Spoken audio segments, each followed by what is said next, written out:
Leaders of 49 African nations are in Washington, D.C. this week for a three-day Africa Summit organized by the Biden administration.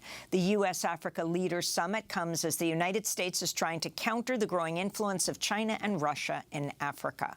On Monday, Biden's national security advisor, Jake Sullivan, revealed the United States is pledging $55 billion in economic, health, and security support for Africa over the next 3 years. Working closely with Congress, the U.S. will commit $55 billion to Africa over the course of the next 3 years across a wide range of sectors to tackle the core challenges of our time. These commitments build on the United States' long-standing leadership and partnership in development, economic growth, health, and security in Africa over the past 3 decades. During the U.S. Africa Leaders Summit, President Biden's expected to express support for the African Union to join the G20 and to push for the United Nations Security Council to include a permanent member from Africa. Axios is also reporting Biden's planning his first trip as president to sub-Saharan Africa next year. The Washington summit comes as Africa faces numerous crises, from the climate emergency to political instability. Over the past 2 years, there have been coups in Mali, Sudan, Burkina Faso and Guinea.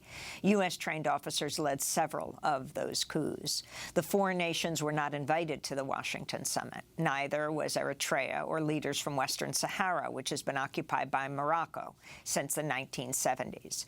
One prominent African leader who will not be attending this week's summit is South African President Cyril Ramaphosa, who faces possible impeachment over corruption allegations. The summit comes as the U.S. continues to expand its military presence in Africa. President Biden recently sent U.S. troops back into Somalia, reversing an order by Donald Trump to withdraw troops. We're joined now by 2 guests. Lina Benabdallah is an assistant professor of politics at Wake Forest University in North Carolina. She's the author of Shaping the Future of Power, Knowledge Production, and Network Building in China-Africa Relations. And Samar Al-Bulushi is an anthropologist at the University of California, Irvine, focusing on policing, militarism, and the so-called war on terror in East Africa. She's also a contributing editor for the publication Africa is a Country and a fellow at the Quincy Institute. Her forthcoming book is titled War Making and World Making. In August, the professors co-wrote an article titled Biden Administration Needs to Match Rhetoric with Action on Africa Policy. We welcome you both to Democracy Now! Professor Samar Al-Bulushi, let's begin with you. Talk about the significance of the summit, why the U.S. is holding it, the Washington, D.C. meeting of 49 African leaders, who's there and who isn't. Good morning, Amy. It's great to be with you. The summit comes at a time when the U.S. and the Biden administration specifically is hoping to demonstrate its commitment to Africa at a time when Africa's geostrategic significance is on the rise, and at a time when U.S. influence on the continent is on the decline. So I think in the next few days, I think we can expect a good degree of performance and theater. The U.S. will be attempting to demonstrate that it respects African leaders as equal partners, that it respects the sovereignty of African states. We can expect to hear a lot of talk about shared goals on issues ranging from peace and security to democracy, development, and climate change. And all in all, I think the U.S. is hoping to signal that it is doing something new and different here when it comes to U.S.-Africa policy, in the sense that it is taking African states seriously as geostrategic players in their own right. Now, when you look between the lines, you'll see that there are tensions that remain with tensions between this rhetoric and mainstream thinking in Washington, D.C., and I'm thinking here especially of Congress, which continues to be dominated by Cold War thinking that views Africa almost entirely through the lens of security and through the lens of geopolitical rivals. And here I'm thinking specifically of Russia and China. We can take the example of a bill that was passed in the House earlier this year, almost unanimously. This bill was called Countering Malign Russian Activities in Africa Act. And the title speaks for itself, right? The objective of this bill is to monitor and effectively police Africa in its relations with Russia in terms of the kinds of agreements and partnerships that it might enter into. And some have interpreted this bill as an explicit response to, and in some ways even a form of punishment of African states for the way in which they voted at the UN General Assembly earlier this year in the wake of Russia's illegal invasion of Ukraine. You may recall that a good number of countries abstained in that vote.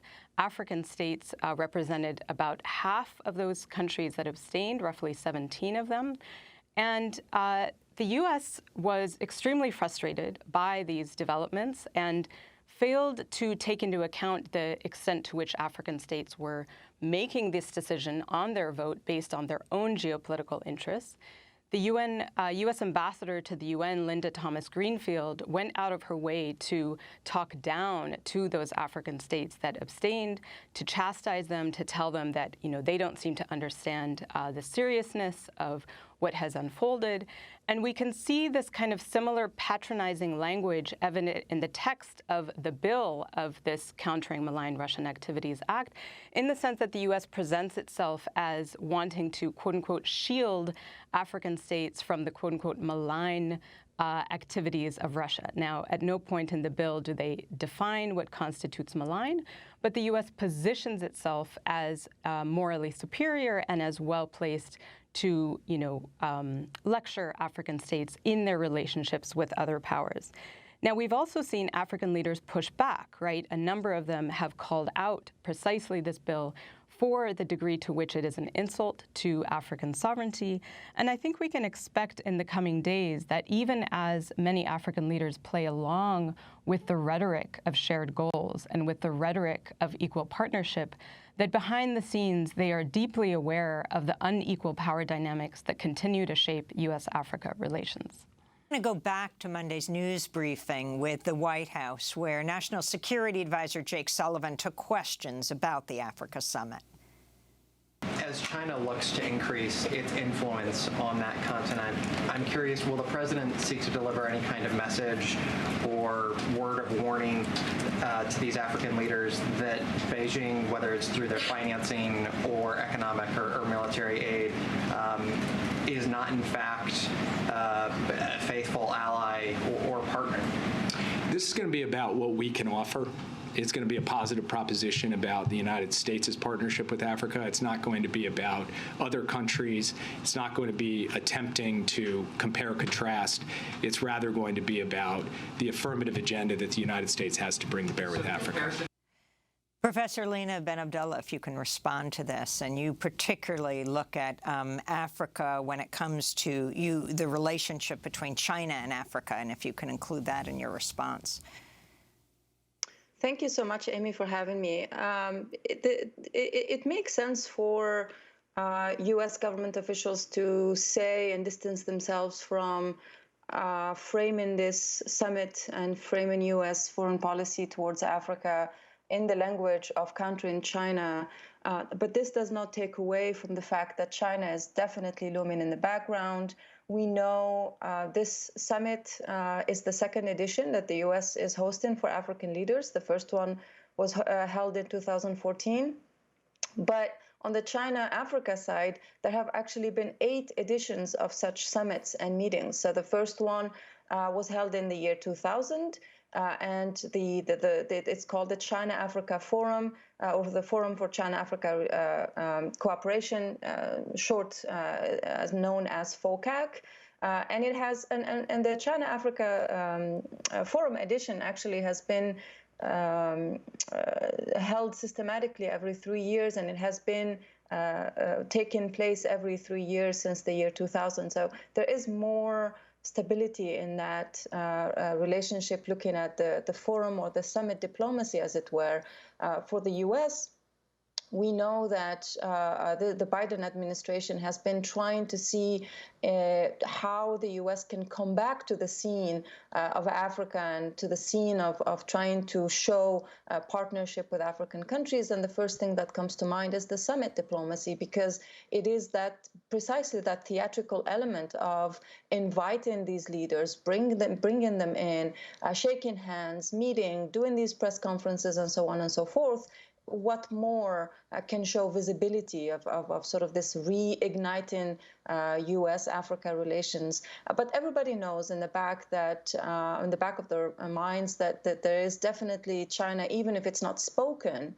The contrast and the comparison between what the U.S. is doing in Africa and what China is doing in Africa is definitely present in African leaders' minds as well. That and we have seen African leaders be extremely pragmatic in their relations. They have been very vocal about telling the U.S. and telling other partners that they are not interested in choosing sides in these relationships. As Samar was saying, African leaders see themselves as geopolitical players of their own right, and this means that they are interested in shaping the relations with these foreign powers on their own terms, rather than being told or pressured or scolded in choosing or in shaping the relations with powers here or there. So African leaders, meet with China. The latest summit took place in November 2021. This was co-hosted between China and Senegal. And they are ready and excited to meet with partners from all over the place. And so they respond to calls from the U.S. to meet. And it will be interesting to see what the U.S. kind of puts on the table in terms of concrete aspects of the relationship. And this has been the issue with the U.S. And its foreign policy towards Africa. There has been a lot of rhetoric so far, this rhetoric about partnership, this rhetoric about taking Africans seriously, this rhetoric about the shared goals, as Samar mentioned. But we need to see more than this rhetoric. There needs to be concrete initiatives and projects put on the table so that this relationship can move forward. And so far as comparisons with China, it makes sense for the U.S. to stop making those direct links, because it is pretty difficult for the U.S. right now to catch up to kind of what China has been doing in the continent. And so it just makes sense for the U.S. to pretty much try to hone in its own competitive advantage. Even though we all know in the back, countering China and Russia is definitely a huge part of U.S.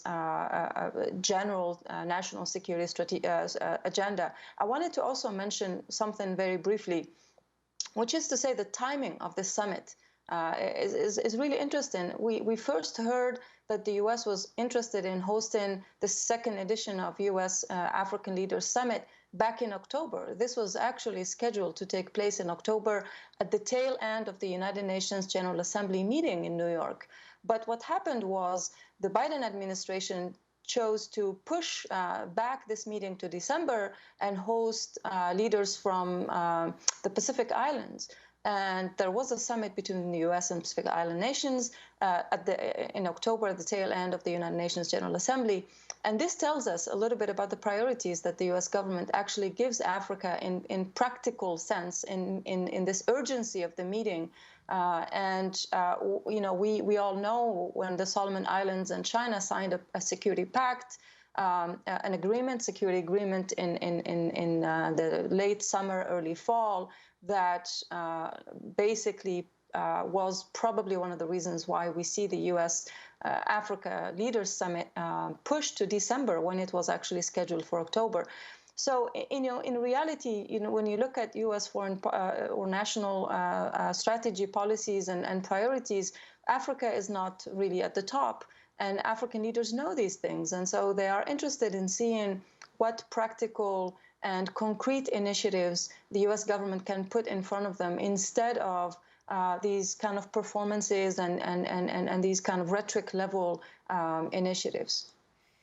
Let me ask Professor Al-Bulushi about Biden supporting a move for an African seat on the UN Security Council, and also announcing that he wants the African Union to join the G20 as a permanent member. The significance of this.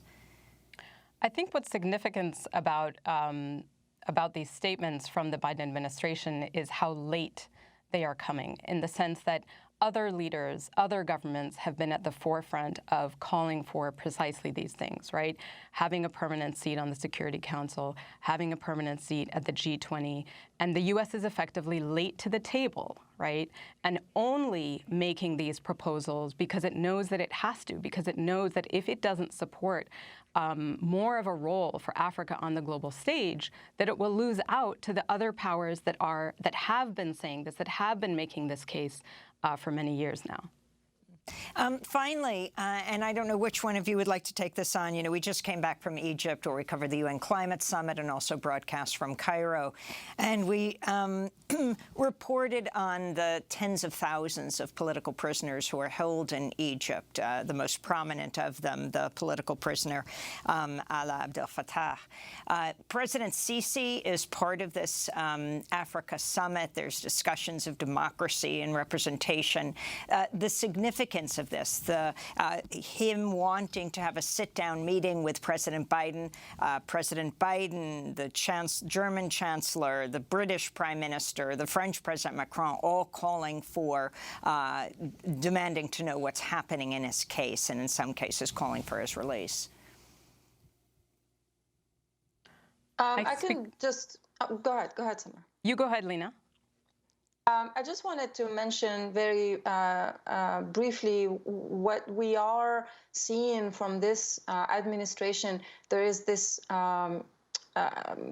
willingness to treat Africans in a way that's more open, inclusive, more thinking about the language, the rhetoric, and not speaking at African leaders. There's a sensitivity around the language that we are used to in terms of Western leaders speaking at Africans in terms of questions of human rights, democracy, governance, and so on and so forth.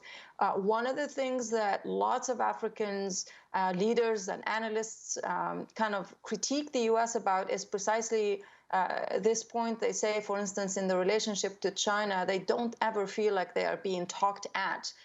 So it is possible we are seeing the administration with this summit potentially staying away from lecturing at Africans in terms of human rights issues. We are seeing lots of African leaders being invited from different regimes, different backgrounds, different government styles. And it is possible that this is also in sort of in that spirit of competing with China to try to say we're also able to speak and kind of converse with Africans on issues that are of common or shared interest, rather than continuing that sort of tradition of Western leaders lecturing kind of African But it's not just leaders. Western leaders, and I'd like to ask Professor Al-Bulushi this question. Of course, it's many Egyptians are also deeply concerned, especially because so many tens of thousands are in prison. Yeah, so I think, you know, Egyptians, Africans as a whole are deeply aware of the double standards that the U.S. operates from, right? They're deeply aware of the fact that the U.S. engages in its own anti-democratic behavior both at home and abroad. Africans will never forget the role that the U.S. played in deposing and assassinating Patrice Lumumba in the Congo in the 1960s. They haven't forgotten the role the U.S. played in deposing Muammar Gaddafi in Libya more recently, right? So I think that, and let's not forget that there was a coup attempt in the United States last year. So what is significant here is that the U.S. doesn't have the moral authority to be, you know, calling certain governments democratic or not democratic, right? And in a context like Egypt, it becomes very difficult for the U.S. to be the one to weigh in precisely because of its own anti-democratic behaviors. I want to thank you both for being with us. Samar Al-Bulushi is assistant professor of anthropology at University of California, Irvine, and Lina Benabdallah is assistant professor of politics at Wake Forest University.